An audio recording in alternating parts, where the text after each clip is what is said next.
Yes, I've played for a lot of years, and you know, there has been occasions where my fellow teammates placed in that position. Sometimes myself being subject to racism. You know, I've played a lot of football in Europe and obviously in this country.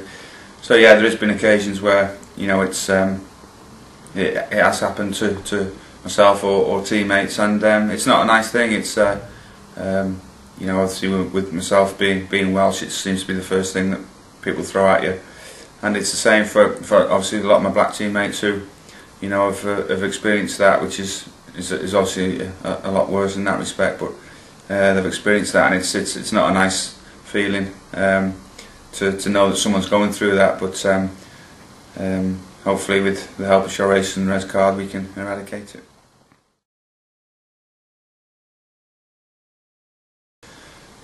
I think if you're a sort of an adult like myself, who are playing football or experiencing it in your adult life, is to rise above it and to be strong, because you'll be the stronger one than the person that's given the abuse.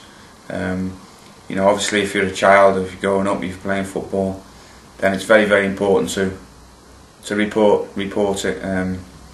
You know, we live in a world where, you know, there's a lot of good people in the world, and you know, if you report it, then, you know, there's something to be done about it, and maybe the people who are given the abuse can be educated. So, you know, it's very important that it makes you stronger and spurs you on to become more successful.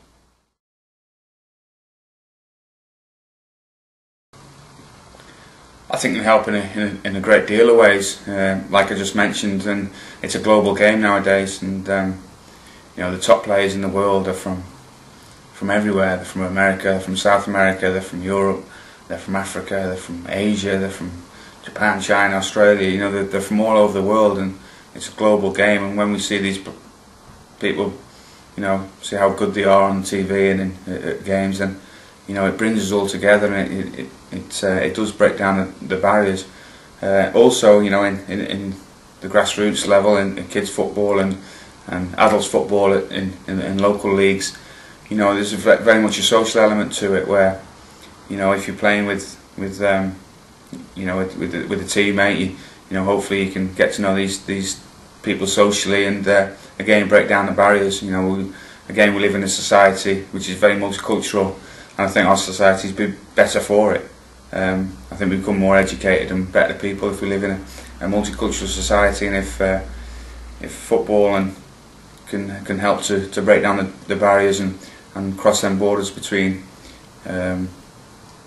races and nationalities and religions, then that's great.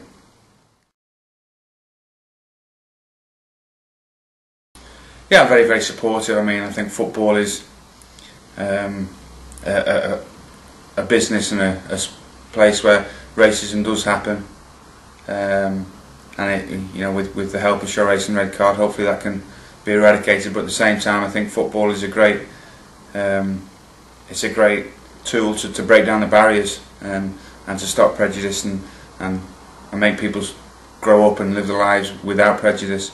My two sons love football, and they've grown up, you know, with Liverpool and Arsenal fans, and my son's favourite player is Thierry Henry. You know, so he's grew up, you know, without prejudice in his life through the power of football, because he likes football, and his favourite player is a black man, and it doesn't matter to him what colour he is. He likes him because he's a great player. You know, so, you know, in that respect, you know, it's great that my kids and other kids like that can grow up without prejudice in their life, and you know, with the help of SRtRC and Red Card again, you know, hopefully that become more common in the world we live in. SRtRC and the Red Card.